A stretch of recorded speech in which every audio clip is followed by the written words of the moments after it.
Jumpa lagi dengan saya Fen Budiman hari ini dalam podcast Partai Rakyat Adil Makmur yang kita akan tayangkan di channel YouTube Prima TV. Jadi teman-teman bakal nonton podcast yang telah kami sampaikan malam hari ini dalam channel YouTube Prima TV. Oke, saya hari ini tidak sendiri. Saya bersama dengan kawan Minaria Christine. Beliau ini adalah jubir dari Partai Rakyat Adil Makmur. Salah satu perwakilan jubir perempuan dari sekian banyak perempuan yang kemudian diusung oleh Partai Rakyat Adil Makmur. Halo Kang Minar. Halo, gimana kabar nih? Wah, oke. Aku bangga banget nih karena hari ini undangan aku di podcast Prima ini bisa di ACC, kemudian kawan Minar ini datang dan kemudian kita bisa ngobrol. Ya, satu kebahagiaan besar gitu aku bisa ngobrol sama satu perempuan lo juru bicara lagi. Banyak tersanjung gitu. Iya, gitu. Apalagi teman-teman tema kita malam hari ini tuh kita akan ngobrol tentang partai politik dan kesetaraan gender. Gue yakin ini menarik banget sih.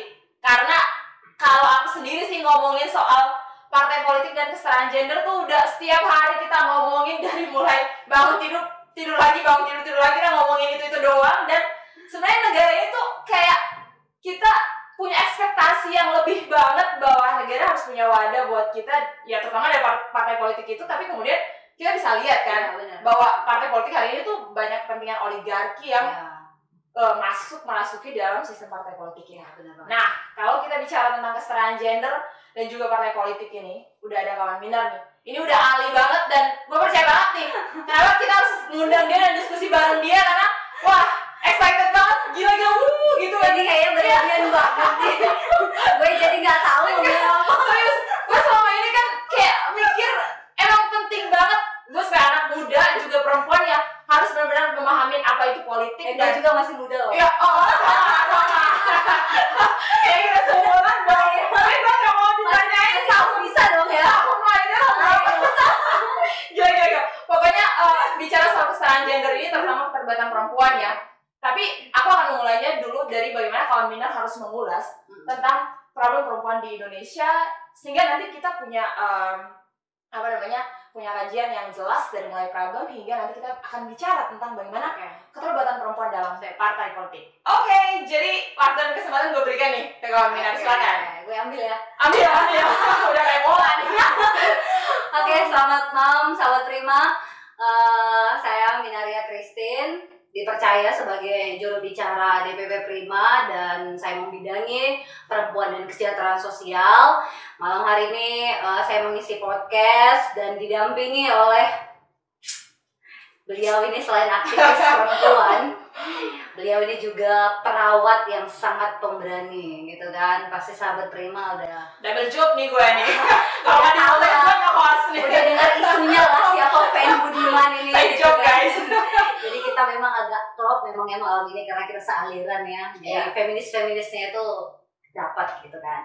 Nah kalau bicara soal politik dan kesetaraan gender itu memang kita harus melihat fenomena bagaimana situasi politik kita hari ini gitu kan. Nah segala persoalan perempuan itu kan sebenarnya lahir dari kebijakan politik. Ya, setuju kan? Gue sepakat. Gak ada perjalanan panjang perjuangan perempuan itu tidak lahir dari kebijakan politik. Artinya itu tidak natural gitu loh. Itu tidak jatuh dari langit dan itu tidak hanya datang begitu saja, tetapi itu memang ada rentetan perjuangan yang panjang gitu kan. Mulai dari perempuan bisa mendapatkan hak suara, perempuan bisa memilih gitu kan. Perempuan akhirnya bisa keluar dari rumah dan bekerja di ruang publik, di pabrik, di perkantoran. Itu adalah semua hasil dari perjuangan politik dan kebijakan politik. Nah, tentu untuk mendapatkan akses perempuan untuk kemudian bisa hadir di ruang politik dan kesempatan dalam berpolitik itu kan kita butuh satu kayak alat ya, alat atau jalan gitu ya, jalannya. Nah alatnya itu apa ya? Alatnya itu adalah menurut aku sih partai politik. Benar kan? Jadi ini benar-benar mewadahi ya. Jadi partai politik benar-benar jadi wadah gitu. Karena memang begini ya, perjuangan perempuan itu kan selain tidak lepas dari kebijakan politik, tapi memang harus ada motornya gitu loh untuk mendapatkan kebijakan politik ini gitu kan ya. Jadi artinya ya memang bisa kita berjalan di dalam non politik dan bisa terlibat di dalam non politik, dan dua-duanya sebenarnya punya tantangan yang berbeda-beda gitu kan. Benar-benar. Nah kalau kayak di non politik ini kan mungkin kawan fan tahu lah kayak kita aktif di dalam organisasi massa gitu kan. Ya. Dan itu kan organisasi massanya harus berkelindan dengan Iya, gerakan politik. gitu kan. Itu kan kita setuju banget Benar ya. banget. Dan Iya. bargain politik yang dilakukan juga kan kalau kayak lintas organisasi komunitas agama, contohnya kan kebudayaan dan lain-lain, itu mungkin akan mempengaruhi kebijakan, tetapi tidak membuat kebijakan. Nah, bedanya kan di situ. Iya, jadi harus korelasi nih, harus berkawan nih antara gerakan massa dan gerakan politik. Mungkin kayak bargain politiknya kita turun aksi ke jalan gitu kan. Itu kan tapi ada di atasnya yang harus diketok. Benar nah, banget. itu yang harus jadi perhatian kita gitu. Maka penting banget ya. Jadi bagaimana supaya perempuan ini bisa terlibat membuat kebijakannya sendiri dan mengubah nasibnya gitu. Nah, keren banget. Jadi kayaknya ini harus dibangkitkan kembali. Iya, Setuju banget. Ya. Tetapi ya ketika kita udah bicara caranya, problemnya, solusinya, bagaimana perempuan bisa merubah nasib melalui satu partai politik. Karena partai politik ini kan nggak cuman sekedar partai doang, tetapi dia ini harus bisa menjadi pengkontrol gitu loh kebijakan negara gitu kan. Pengkontrol kebijakan negara, bahwa pemerintah adalah struktur negara yang membuat segala bentuk kebijakan. Jadi memang pemerintah atau partai politik ini harus mengontrol bahwa pemerintah itu representasi kepentingan rakyat nih. Jadi harus mendengar rakyat bahwa kita ini rakyat itu punya suara dan harus didengarkan. Dan kita harus terlibat di dalam. Gitu. Nah, gue setuju juga kayak bilang kekuasaan itu ada di tangan rakyat. Gila. Iya. Aduh. Kita nggak boleh sama sekali kemudian lupa dengan semangat itu ya bahwa. Nah, oke. Jadi gue mau ngajak kawan gue nih masuk di Prima. Oke. Nah, gue harus tahu websitenya apa, Twitternya apa, Instagram apa, gue follow sekarang nih. Follow. Jadi sahabat Prima Hadul Makmur. Oke. Terlebih host kita pada malam hari ini harus follow nih sekarang. Iya. Prima ID ya. Instagramnya, Twitternya juga. Dan Don ya guys, Don. Gue udah follow nih. Oke. Jubir oke sip. Gue udah follow ya, oke. Di Twitter aja ya. Di Twitter ada ya. Oke, sip. Selain lu bisa ngakses dari Twitter, dari Instagram, bisa juga datang ke kantornya. Alamatnya di bawah ini nih. Oke, nanti alamatnya ada di bawah ini ya. Benar. Ya harus dicatat nih. Jadi teman-teman, dan kita tuh nggak hanya di ini ya, kita udah tersebar di 387 kota kabupaten. Oke. Iya. Dan kita juga ada websitenya, dan itu keren banget websitenya. Lo harus daftar. Nanti di pembuka website itu akan tertulis bergabung dengan 1 juta anggota Partai Prima. Oke. 1 juta followers. Oke dong. 1 juta anggota. Oke. Bener, keren banget. Oke, jadi selanjutnya kalau gue udah follow nih, gue bisa datang main kantor lagi kan? Oh bisa dong. Bisa, oke. Dan selain bisa datang ke kantor, ngakses semua media sosial kita, daftarnya juga bisa melalui website kita itu. Oh, jadi bisa langsung ya. Jadi artinya nanti terintegrasi, lo bisa masukin nama, nick gitu, atau nanti kayak semacam daftarnya di Jakarta nih. Dan ternyata lo domisilinya di Sumatera Utara contohnya. Nanti berdasarkan itu kawan-kawan langsung terintegrasi langsung dengan pengurus yang ada di Sumatera Utara. Oke, keren banget. Jadi Prima ini punya banyak cabang ya, bukan cuma beberapa tapi banyak cabang. Jadi kemudian teman-teman bisa terhubung dengan Partai Rakyat Adil Makmur. Keren banget. Jadi ini harus benar dia terbentuk dimanapun sehingga teman-teman bisa mengakses dan kemudian bertemu dengan kawan-kawan di daerah ya. Dan menyuarakan gagasan yang sama dan kita perempuan banyak loh di struktur. Benar. Teman-teman perempuan aku banyak bakal aku omongin sih ini. Jadi teman-teman bisa masuk gitu. Harus followers gue harus pada ikut nih. Oke, soalnya tadi kan kita sempat ngomong juga ya bagaimana sikap partai politik terhadap situasi tentang perempuan saat ini, termasuk dalam pengesahan rancangan undang-undang penghapusan kekerasan seksual gitu. Aku pengen tahu aja gimana sikap Partai Prima dalam kemudian mendukung pengesahan undang-undang penghapusan kekerasan seksual. Jadi yang membuat gue itu ada di sini itu karena Prima mendukung penuh pengesahan RUU PKS. Iya, benar kan. Ya kan? Jadi Prima ini nggak hanya berdiri sebagai partai politik saja, tetapi harus mengusung kepentingan perempuan. Harus jadi agenda paling utama itu. Harus. Jadi itu nggak hanya sekedar gagasan loh. Iya. Gak hanya sekedar gagasan, gak hanya sekedar cuap-cuap doang, dan gak hanya sekedar tertulis di dalam program, tetapi memang salah satu buktinya adalah Prima ini didukung oleh beberapa ormas perempuan juga, gitu kan. Dan benar-benar menyatakan keberpihakan ke korban kekerasan seksual pada penyintas ya. Dan orang-orang yang ada di Prima ini kebanyakan juga aktivis perempuan yang memang sudah secara punya track record yang memang sudah pengalaman dalam mengadvokasikan kasus-kasus kekerasan. Itu nilai lebih. Jadi ini bisa menjadi bekal Prima ya.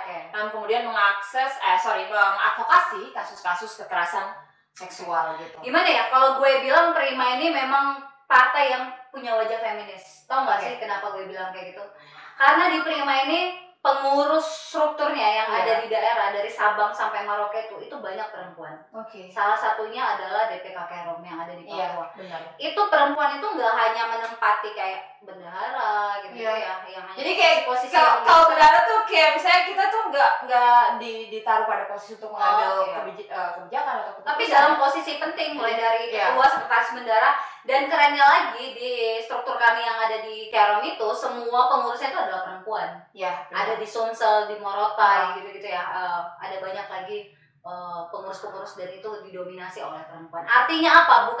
Bukan hanya sekedar mau membanyakkan perempuan di dalam. Tetapi Prima ini punya prinsip partisipatoris. Jadi melibatkan perempuan di dalam partisipasi politik yang seluas-luasnya. Jadi kita tidak membatasi gitu loh, tidak membatasi. Jadi kalau kayak 30% udah dikasih kesempatan perempuan untuk mengisi mulai dari tingkat nasional hingga daerah, dan Prima sangat mendorong perempuan gitu kan, sangat mendorong perempuan untuk terlibat di dalam Prima ini, di dalam partai politik ini.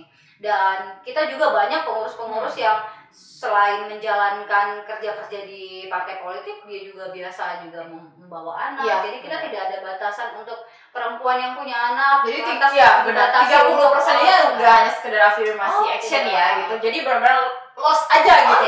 Semua perempuan harus bergabung. Jadi ini benar-benar akan menguatkan partai politik bagaimana punya perspektif gender dan juga menjadi wadah bagaimana melihat kebijakan-kebijakan itu harus berpihak ke kaum perempuan. Ini keren banget jadi rekomendasi ya. Jadi apa yang kemudian kita cakapkan malam ini harus benar-benar jadi rekomendasi untuk anak muda, untuk kalangan perempuan, mau siapapun, untuk kemudian bergabung dengan Partai Rakyat Adil Makmur yang saat ini tengah berjalan dalam proses tahapan untuk deklarasi pada tanggal 1 Juni. Keren banget, kayaknya gue diundang gak sih?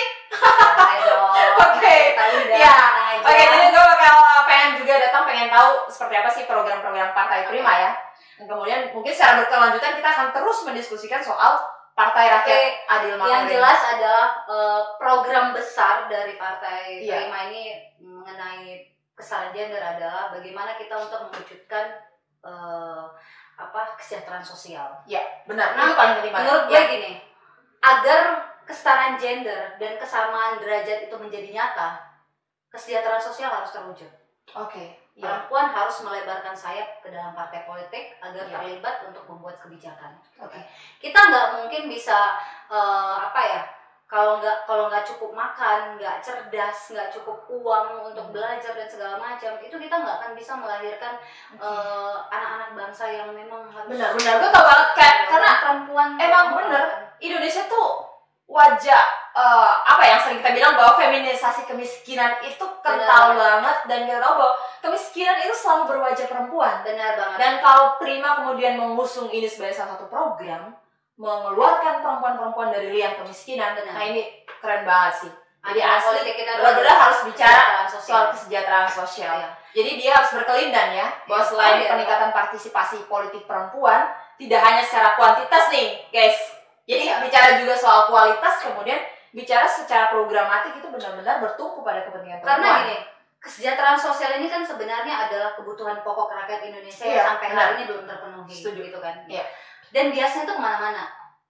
Saat ekonomi satu keluarga itu kekurangan, itu bisa jadi biasanya itu kekerasan seksual, kekerasan rumah tangga gitu kan. Dan perempuan nggak bisa mengekspresikan diri. Salah satu faktor pemicu kekerasan juga faktor ekonomi itu. Dan ini yang harus dipenuhi. Dan partai politik adalah jalan untuk mengusung ini gitu. Karena kebijakan semua itu bertinggal di dalam partai politik. Benar kan? Kita nggak mungkin bicara kepentingan politik, nggak ada partai politik, nggak ada perjuangan, nggak ada wadah. Itu gimana ya kita mau membicarakan itu? Oke, gue sepakat banget sih sebenarnya. Jujur aku tuh excited banget ketika tahu Prima itu ada. Gue pikir kayak Prima ini kayak semacam label air minuman, terus label satu gimana. Ternyata dia itu bukan jadi label gagasan, bukan cuma label gagasan ya, tapi sebenarnya bener-bener ini sebagai wadah gagasan Prima. Gila keren banget. Soalnya di mana Prima itu ada ya. Ternyata yang sekarang gue telan adalah gagasannya Prima. Oke, iya benar-benar. Dan ini harus gue cerna baik-baik, gue baca baik-baik bahwa Prima ini benar-benar wadah kita. Gue tuh pengen, jadi semenjak gue ngajak kawan Minar ini gabung, wah gila, gue juga pengen bergabung di partai Prima. Harus. Kita harus barengan, bergandengan tangan. Iya, karena perempuan-perempuan tuh nggak boleh sendiri. Kita harus mengajak semua orang untuk kemudian terlibat. Baru satu lagi ya, yang membuat partai-partai established itu lemah dalam isu-isu kesetaraan gender. Itu karena perempuan-perempuan yang di dalam itu tidak memberikan agenda politik perempuan. Iya benar. Tidak memberikan agenda politik kesejahteraan itu. Jadi jenis kelamin itu tidak kemudian menentukan bahwa kemudian keberpihakannya akan ke perempuan. Nah ini yang gue pengen bikin titipan nih ke Partai Prima, bahwa selain berwajah perempuan ya memang secara programatik harus bertumpu kebijakannya pada perempuan. Gue yakin banget nih, gue titip nih ya, titip ya Jubir. Nanti kita godok. Harus kemudian diolah nih bahwa ini kebijakan harus benar-benar bertumpu ke perempuan. Jadi salah satu jalan kita untuk mendapatkan dan memperjuangkan kebijakan itu yaitu tadi dari affirmative action yang 30%. Ya, 30%, kemudian dilanjutkan dibuka secara luas-luasnya. Ada begini, 30% itu ada ya, banyak orang mengatakan kenapa sih cuma 30%, padahal kan harusnya perempuan 50-50 dong, 50% laki-laki, 50%. Yang ngapain 50-50 juga, kalau mau luas banget dibuka aja secara luas aja. Ya. Tetapi kita harus punya anggapan begini, bahwa 30% itu harus dianggap satu keniscayaan gitu. Jangan jadi kayak semangat kita jadi terjebak mengkritisi. Kenapa sih cuma 30%? Tapi bagaimana 30% ini menjadi kualitas yang baik. Orang-orang yang di dalam 30% ini benar-benar menjadi keterwakilan untuk membawa agenda politik kesejahteraan. Benar. Nah, karena apa? Karena sebenarnya 30% ini juga akan bisa maksimal gitu loh. Ketika perempuan-perempuan yang ada di dalam parlemen sekarang itu benar-benar membawa agenda politik kesetaraan gender itu tadi gitu kan. Coba kalau kita flashback ke belakangnya, mulai dari pemilu 2014, sepanjang partai elektoral kita sudah menghabiskan puluhan tahun dan kita belum bisa mencapai 30%. Terakhir di 2019, di pemilu 2019 ya kalau nggak salah. Itu kita harus masih mencapai 20,87%. Itu kita udah menghabiskan hampir puluhan tahun dan 30 saja kita belum bisa mencapai. Artinya kan harus banyak perbaikan-perbaikan lagi. Iya benar, gue setuju kan. Dan sedikit. Dan yang nggak gue suka itu dari partai-partai politik established ini adalah ketika pemilu hadir, gitu kan. Pemilu hadir, perempuan itu kayak apa ya? Kayak cara kerjanya tuh kayak injury time gitu loh. Jadi mencari perempuan untuk bisa didaftarkan sebagai calon supaya dapat penalti gitu kan. Tapi nggak pernah perempuan ini benar-benar dipersiapkan menjadi corong perubahan yang gila sih. Ya, aku aja yang maksudnya kelahiran muda banget deh, tapi ngelihat bahwa proses rekam jejak perempuan, keterlibatan mereka dalam politik itu kayak waduh usang banget gitu karena tidak representatif banget gitu. Justru kebijakan mereka bertumpu pada kepentingan oligarki. Nah, ini yang harus diusung Prima, kemudian harus merubah ini. Kalau bicara soal bahwa ini partai alternatif ya, gila. Ini udah jadi PR banget nih buat Prima nih. Jadi kesejahteraan sosial dan kesetaraan politik itu adalah salah satu PR kita gitu kan. Terkhusus perempuan-perempuan yang ada di dalam Prima, supaya kebijakan Prima nanti nggak lengah gitu loh. Oh ini ada agenda loh, ada agenda kesetaraan gender gitu loh, dan harus benar-benar didukung oleh Prima. Sip. Oke, jadi teman-teman kira-kira ini yang bisa kita bicarakan malam ini. Gue harap ini gagasan-gagasan penting yang meskipun kita menyalurkannya lewat podcast, tapi kemudian ini bisa menjadi medium bagaimana kita bicara kepentingan kita sebagai anak muda, sebagai perempuan, dalam menjadikan partai politik sebagai wadah perjuangan. Saya berharap bahwa Prima dengan slogannya bahwa smart, fresh, fearless, and hopeful, ini benar-benar jadi ujung tombak perjuangan kita, anak muda, perempuan, dan seluruh masyarakat biasa di Indonesia, untuk menjadikan Prima ini sebagai tumpuan harapan kita untuk kemudian berjalan mewujudkan masyarakat adil dan makmur. Saya terima kasih banget nih buat kawan Mina sebagai juru bicara yang udah hadir malam hari ini dalam acara podcast. Merasa Ya, nah gue gimana gitu ya? gue juga merasa senang banget, excited banget gue dari tadi gila. Ya, karena dia harus mengimbangi host yang sangat excited ini dan itu wow gitu. Kerja keras banget gila mau hadir di podcast Partai Prima. Gue minta jadi host gitu di tengah kerja gue yang padat. Gue emang wah gila ini partai yang bagus banget. Gue kan baca-baca juga kan gagasan-gagasannya apa, program-programnya apa. Jadi gue udah baca duluan ya, gila gue harus terima meskipun ini harus daftar loh. Ya, terima dan daftar. Gue udah daftar ya tadi ya di Instagram. Teman-teman jangan lupa. Jangan lupa loh. Ya, selain follow Instagram aku, follow juga. Follow juga Instagram gue. Follow juga Instagram Partai Rakyat Adil Makmur yang ada di bawah ini, juga Twitter dan websitenya yang akan kita taruh di bawah ini. Oke, sampai jumpa di lain waktu dalam podcast yang nanti disiarkan ulang, yang akan disiarkan lagi oleh Partai Rakyat Adil Makmur. Dan saya harap teman-teman terus mengikuti kami dalam setiap gagasan, suara-suara yang kemudian disuarakan oleh Partai Rakyat Adil Makmur. Sampai jumpa. Sampai jumpa. Sahabat Prima. Selamat malam, salam Prima.